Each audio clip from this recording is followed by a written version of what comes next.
은혜 받았습니다. 잠깐 기도할까요?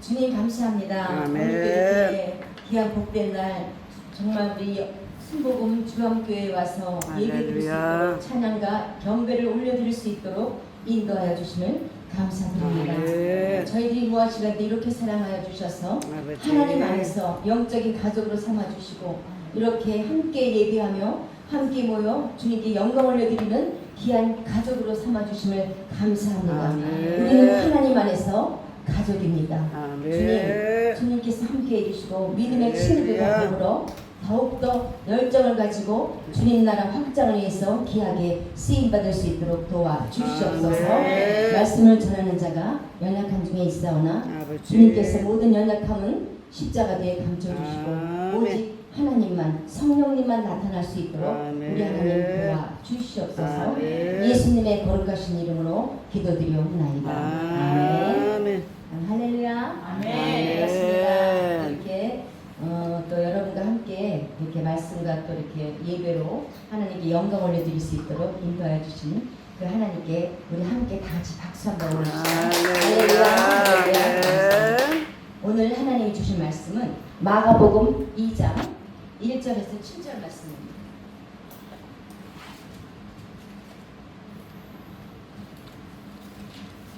오늘 하나님이 주신 말씀은 마가복음 2장 1절에서 7절 말씀.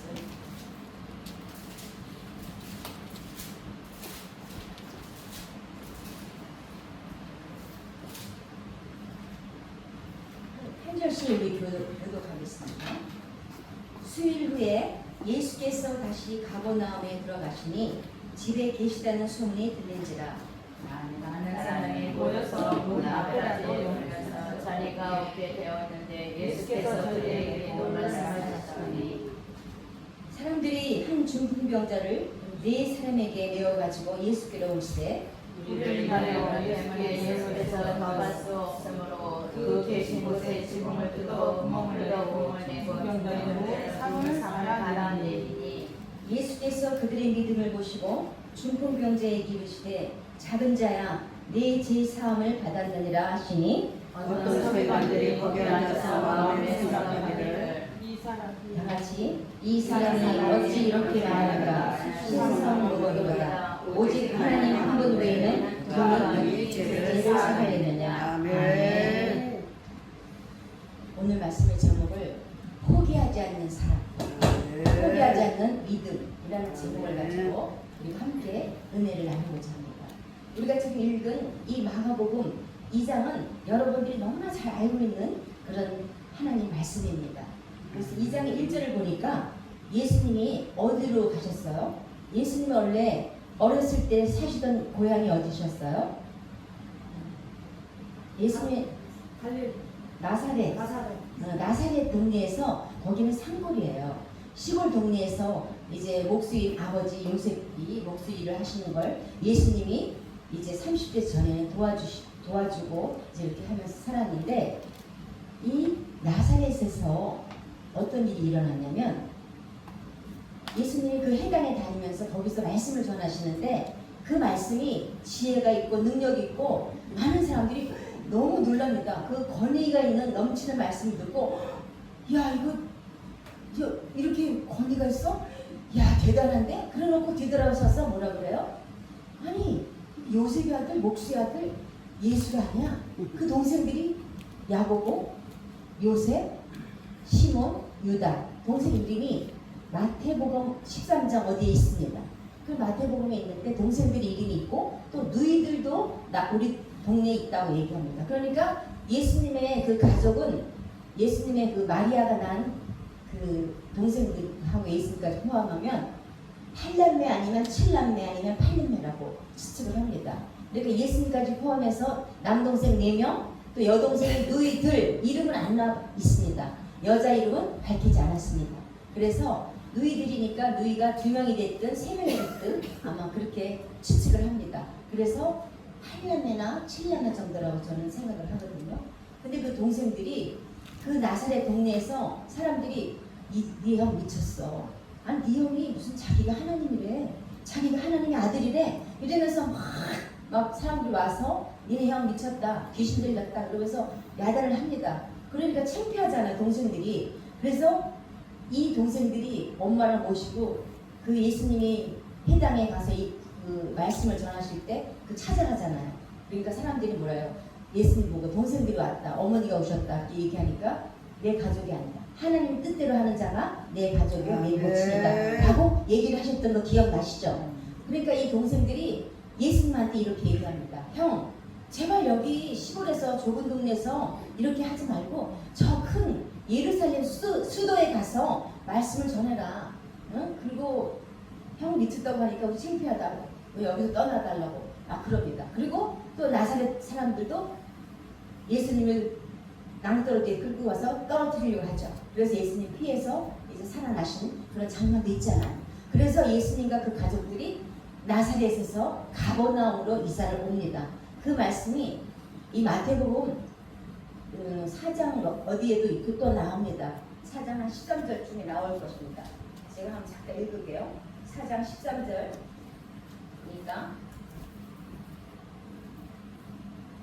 나사렛을 떠나 스불론과 납달리 지경 해변에 있는 가버나움에 가서 사시니 이렇게 나왔습니다. 그러니까 이사를 했다는 거예요. 이제 가버나움으로 이사하셨습니다. 그래서 이제 오늘 말씀하신 그 마가복음 2장 1절에 보니까 집에 계시다는 소문을 듣고 사람들이 지금 어떻게 됐어요? 예수님이 예루살렘에 먼저 한번 가셔서 많은 병을 고치고 성전을 또 청소하시고 또 이렇게 하셨던 그것이 있고 그래서 소문이 엄청 났습니다.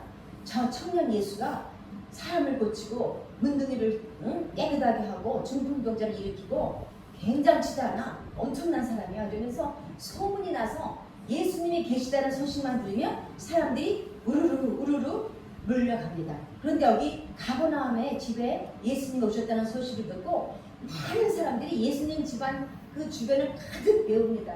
문학까지도 주변의 길거리에도 가득 찼습니다. 지금 말하면 요즘에 아이돌들이 어디 유명한 아이돌들이 BTS가 어디 가면 난리가 나잖아요. 사람들이 우르르 몰리잖아.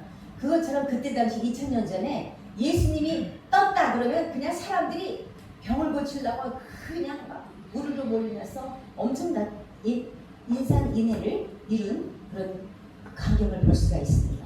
그래서 이렇게 보니까 이 지금 중풍병자 걸린 친구가 있어요. 근데 이 중풍병자는 어른이 아니고 소년입니다. 어린 자, 소자라고 예수님이 표현하시잖아요. 이 소자는 아마 10대 초반이나 한 중반, 15살, 14살 이렇게 됐다고 저는 이제 생각을 하는데 제가 이것을 읽으면서 이 중풍병자 걸린 이 소년이 얼마나 힘들었을까. 근데 이 중풍병자 걸린 아이는 어릴 때부터 중풍병자가 된 게 아니라 커서 친구들이 많잖아요. 친구들이 4명이나 있잖아요. 그런 거 보니까 친구들하고 잘 지내고 왕래했던 그런 시간들이 있었던 것이죠. 그런데 제가 이렇게 묵상을 하면서 보니까 이 중풍병자는 아무것도 할 수 없잖아요. 일어설 수도 없고 그저 침대에서 누워서 이렇게 있어야 되는 그 아이가 얼마나 힘들었을까요? 그러면서 눈물을 흘리면서 그 캄캄한 어둠 속의 골방에서 아무것도 할 수 없는 그 상태에서 아마 아버지 하나님 저 좀 도와주세요. 저 너무너무 힘들어요. 그 하나님 아빠 아버지 나 좀 살려주세요. 내가 너무 힘듭니다 하고 한번 외쳤을 것 같습니다. 그러니까 그 하나님이 그 음성을 듣고 우리 하나님은요 우리를 너무나 잘 아십니다. 우리의 상태를 어떤 상태라는 것까지 다 아십니다. 그래서 하나님이 그 친구들이 4명이나 친구들이 와서 뭐라 그래요? 그 중풍병자한테 우리가 예수님 만나면 너는 병은 날 거야. 그러면서 그 친구들이 하나님의 그 친구들의 마음을 여신 것 같습니다. 그래서 그 친구들이 뜨거운 마음 가지고 믿음을 가지고 그 중풍병자를 들것에 메고서 이제 오는데 보니까 어때요? 사람들이 가득해서 그 집을 예수님의 집에 들어갈 수가 없습니다. 비비고 어떻게 들어갈 틈이 없어요. 그래서 포기하고 갈까? 별 생각을 했겠죠. 그런데 아니야. 우리가 여기서 포기할 수는 없어. 그래서 이렇게 보니까 저도 이스라엘을 몇 번을 가봤는데요. 이스라엘은 집이 2층을 또 질 수 있도록 이렇게 1층짜리 져놓고 이렇게 위에 평평한 깜깜하게 해놓습니다. 그리고 옆에는 계단을 해놓고 이제 차남이 나중에 결혼할 것을 생각해서 또 그 위에다 또 집을 또 짓고 이렇게 하는 경우가 많거든요. 그러다 보니까 그 집이 평평해요. 옆에는 계단이 있고 그래서 계단을 올라가서 아마 들 것을 내리고 그러니까 지붕이 이제 그 볏집하고 흙하고 이렇게 해서 했기 때문에 뜯기가 쉬웠을 겁니다. 그래서 뜯어서 이 나중에 우리가 고쳐주더라도 이 지붕을 뜯어서 우리 거기다 이 친구를 내려놓자 하고 그 믿음의 친구들이 그것을 뜯고 내립니다. 그때 예수님은 그 안에서 뭘 하셨어요? 예수님의 도를 주님께서 말씀을 지금 강론하고 계시는 그 상황에 있습니다. 예수님께서 뜨겁게 말씀을 전파하고 계실 때 지붕에서 난데없이 그 앞에서 흙이 뚝뚝뚝 떨어지더니 뭐가 쭉 내려오잖아요. 그러니까 얼마나 놀랐겠어요 사람들이. 아니 그러니까 사람들이 많을 때 그 예수님은 항상 예수님께서는 병을 고쳐주실 때도요 사람들이 많이 움직여 있을 때 그냥 확실하게 그 증거를 보여주시기 위해서 혈류병 여인도 사람이 많이 있을 때 옷자락을 만졌을 때 그 혈류병 여인의 그 치유가 일어났던 것처럼 이 중풍병자도 그 밑을 그 지붕을 뚫고 내려왔을 때 많은 사람들이 집중할 수밖에 없잖아요. 갑자기 느닷없이 어떤 그 물체가 이렇게 내려오니까 깜짝 놀랐을 거 아닙니까? 그러니까 예수님이 뭐라 그래요? 그들의 믿음을 보시고 5절에 중풍병자에게 이르시되 작은 자야 내 제사함을 받았느니라 하시니 이렇게 말씀하시잖아요. 예수님은요 먼저 그 중풍병자의 그 아픈 그 몸을 먼저 해결하시기보다는 먼저 뭘 하셨어요? 죄의 문제를 해결하셨습니다. 그렇습니다. 우리는 먼저 하나님께 깨끗하게 나아가야 됩니다. 예수님께서 전파하실 때도 먼저 뭐라고 전파하셨어요? 회개하라. 천국이 가까웠느니라 말씀하셨잖아요. 먼저 우리의 죄를 회개해. 우리 죄가 있을 때는 우리가 아무리 기도해도 응답을 받을 수가 없습니다. 우리가 깨끗해졌을 때, 우리가 정말 맑아졌을 때 하나님은 우리의 그 기도를 들어주십니다. 그래서 우리는요, 그 예수님이 지금 이 친구들을 보면서 믿음을 보시고 중풍병자에게 내 제사함을 받았느니라 이렇게 말씀하시면서 선포합니다. 그러니까 이때 또 누가 여기 나타났어요?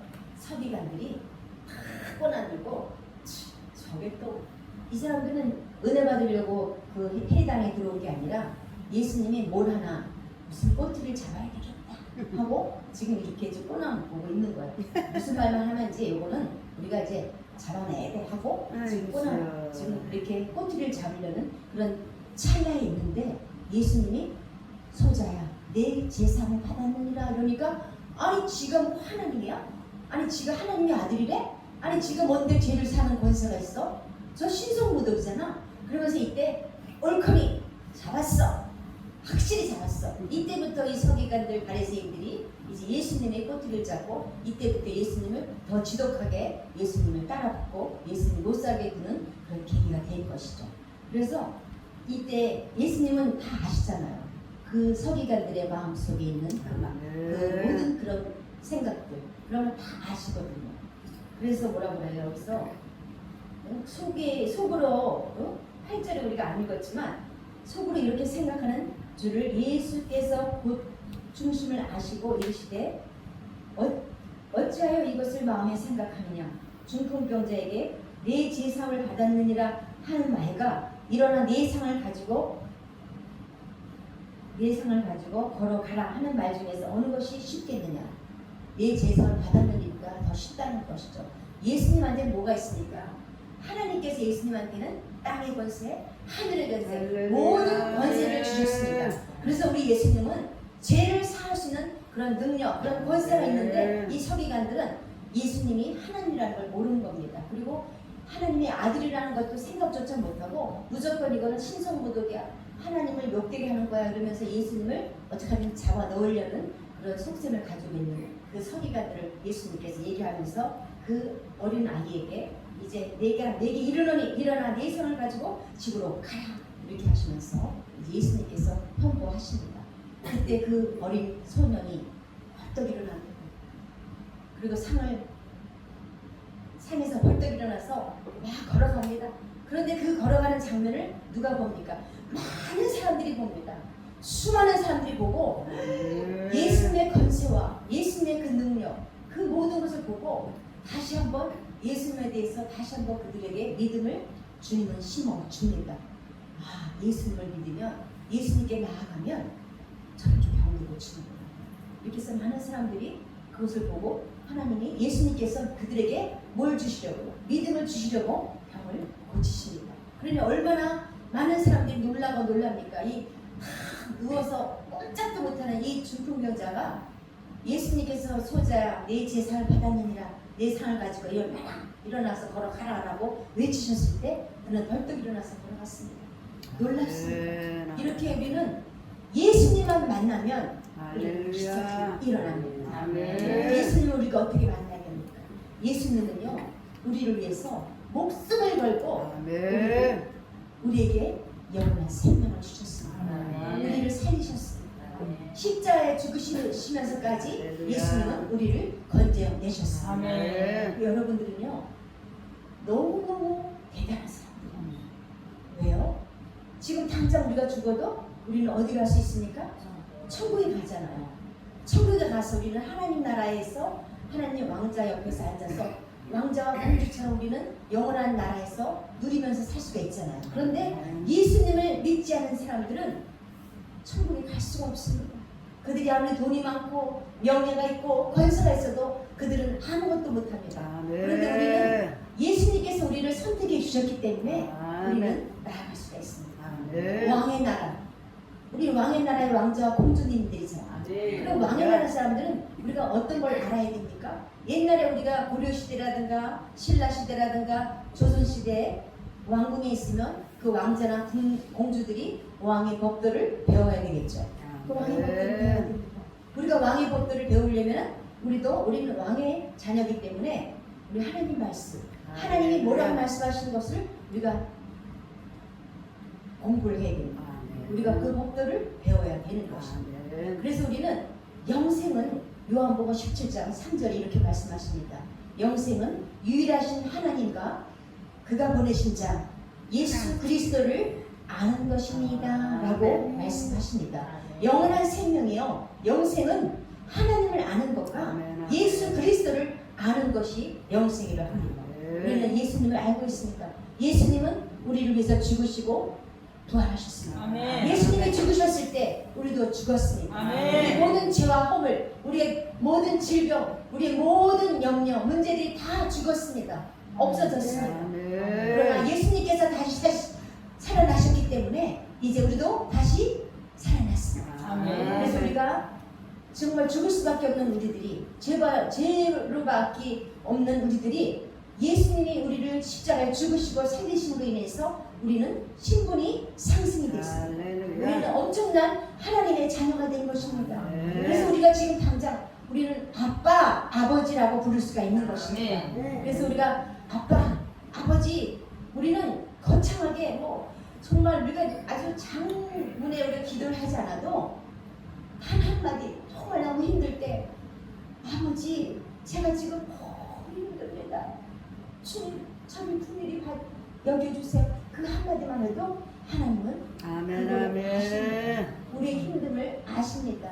우리의 어려움을, 우리의 그 불편함과 우리의 염려를 다 아십니다. 그래서 예수님께서 제자들에게 뭐라고 말씀하세요? 요한복음 13장과 17장까지는 예수님께서 최후의 만찬 때 이제 제자들에게 설교를 하신 내용이잖아요. 근데 최후의 만찬 때 지금 우리 마가복음을 읽었는데 이 마가복음 누가 썼어요? 마가가 썼잖아요. 이 마가는 이제 굉장히 청년 시절에 젊은 소년 시절에 그 최후의 다락방에서 그 최후의 만찬 때 그 주님의 제자들이 자기네 집에 와서 기도하고 또 성도들이 와서 기도하고 그랬던 그 집이 바로 마가의 집입니다. 그러니까 마가의 집은 부유한 집이었어요. 그러니까 마가는 어릴 때부터 예수님이 하셨던 일들 그리고 제자들이 했던 일들을 대충 기억하고 많이 생각을 할 것입니다. 그래서 이 마가는 베드로가 설교하신 그 내용을 받아 적어 쓴 것이 바로 이 마가복음이라고 합니다. 그래서 이 마가는 이 최후의 만찬 때 이제 그 마가의 다락방에서 예수님께서 제자들에게 이제 말씀을 하시는 거죠. 그러면서 제자들한테 뭐라고 그래요? 이 중에서 너희들이 나를 팔자가 있어. 그렇게 얘기를 하십니다. 그러니까 요한이 또 이렇게 예수님 보면 기대놓고 예수님 그 팔짱은 누구예요? 라고 또 물어보기도 하고 그러니까 예수님이 내가 지금 이 꿀 찍어주는 자가 바로 그다 얘기도 하시고 그리고 베드로가 나는 죽기까지 주님을 따르겠습니다 라고 얘기하니까 아니다 너는 닭이 울기 전 나를 3번 부인할 거야 라고 또 얘기하죠. 그런 장면을 얘기하시면서 나는 곧 여기서 떠나간다. 거처를 마련하기 위해서 나는 떠나갈 것이다. 그러면서 말씀하시니까 이 제자들이 굉장히 근심하고 염려가 됩니다. 그래서 요한복음 14장에 보면요. 예수님 뭐라고 하세요? 첫 14장 1절에 뭐가 있어요? 너희는 마음에 근심하지 말라.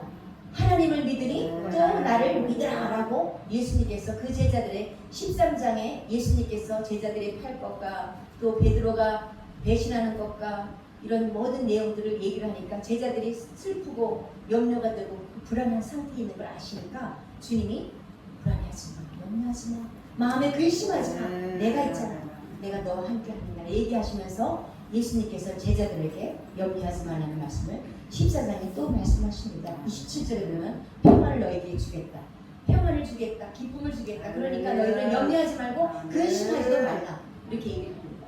이렇게 말씀하시면서 너희들은 하나가 되어야 된다. 서로 사랑으로 하나가 되라 이렇게 말씀하시죠. 그래서 이렇게 예수님을 만나면 이렇게 아무것도 할 수 없었던 그 중풍병자, 그 아이는 교회도 나갈 수가 없습니다. 성전에도 나갈 수가 없습니다. 또 걔가 어디 나가서 아르바이트 하려고 돈도 벌 수가 없습니다. 또 사람들도 만날 수가 없습니다. 그런데 그 예수님께서 그의 마음을 아시고 그 친구들이 그 정말 좋아하는 친구들이 와서 그 친구를 데리고 예수님께 데려갔습니다. 정말 이 아이는 성격도 참 좋았던 것 같아요. 명랑했고 아마 좋았는데 안 좋은 어떤 그런 죄를 그 짐으로 인해서 이렇게 아마 중간에 갑자기 중풍병이 걸리는 그런 일들이 일어났던 것 같습니다. 그러나 우리가 때로는 우리도 죄를 짓습니다. 때로는 우리도 염려가 너무나 큰 염려 때문에 주저앉고 싶을 때가 많습니다. 어쩌면 중풍병자같이 아무것도 할 수 없는 그런 힘든 일도 있을 수가 있습니다. 그런데 그렇게 여러분 포기하지 마시기 바랍니다. 포기하지 않는 믿음만 있으면 여러분은 승리할 수 있습니다. 그때 중풍병자가 아무것도 할 수 없었지만 하나님을 아마 바라봤을 것입니다. 우리도 마찬가지입니다. 우리도 아무것도 할 수 없지만 주님을 바라보고 주님 저 아무것도 할 수 없습니다. 나로서는 내가 할 수 있는 게 아무것도 없습니다. 주님 나를 붙들어 주시옵소서 하면서 간절하게 마음으로 기도하면 주님은 그 마음을 아시고 우리의 기도를 들어주십니다. 그리고 여러분 우리가 이렇게 중풍병자 친구들이 있는 것처럼 저는 참 요즘에 너무 기쁜 게 주변에 친구들이 많아요. 그래갖고 저는 너무 감사합니다. 또 우리 남해진 이 강목사님도 저를 위해서 기도해 주시고 이지혜 우리 목사님도 그렇고 또 여기 여러분도 우리 장성범 목사님도 항상 나한테 좋은 글 좋은 말씀 주시면서 항상 함께 옆에 있잖아요.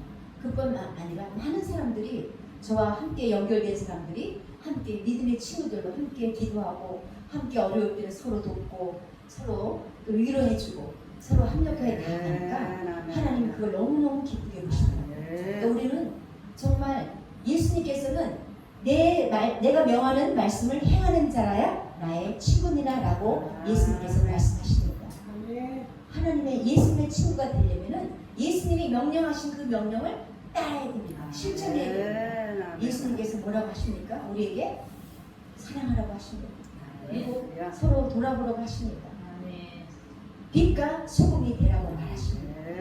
그래서 우리는 예수님께서 하시는 말씀을 그냥 듣고 믿고 순종하면 우리는 승리할 것입니다. 그래서 우리는 보상이 있는 것입니다. 왜요? 예수님이 이미 승리하셨습니다. 예수님은 권세와 땅의 권세와 하늘의 권세 다 가지신 분입니다. 그 예수님의 권세가 나에게도 여러분에게도 있습니다. 예수님의 능력이 나에게도 있습니다. 여러분에게도 있습니다. 그렇기 때문에 우리는 예수님을 붙잡고 끝까지 주님을 믿고 나아가면 포기하지 않고 나아가면 하나님은 우리를 붙들어 주십니다. 그래서 날마다 하나님의 그 지식과 그 지혜를 늘 증가하기 위해서는 말씀을 사모하면서 읽어야 됩니다. 이 말씀은 예수님 하나님이시라고 했습니다. 태초에 말씀이 계시니라. 이 말씀은 하나님이라 말씀하셨습니다. 그러니까 우리가 말씀을 보면 하나님을 함께 하시는 겁니다. 그리고 말씀을 읽지 않으면 안 돼요. 기도만 하면 소용없어요. 말씀과 같이 해야 돼요. 양식을 먹으면서 기도하고 함께 할 때 하나님은 우리가 하나님을 만날 수가 있는 것입니다. 뜨겁게 만날 수가 있는 것입니다. 그래서 우리가 거룩하게 되려면 하나님 말씀과 기도로 거룩하여지니라 이렇게 말씀하신 것처럼 오늘 우리가 다른 거 없습니다. 우리가 어쩌면 나도 중풍병자가 될 수가 있습니다. 그럴 때는 아무것도 하지 않는 것이 아니라 그때 우리는 기도할 수 있잖아요. 주님 도와주시오. 그 말 한마디. 주님 힘듭니다. 주님 감사합니다.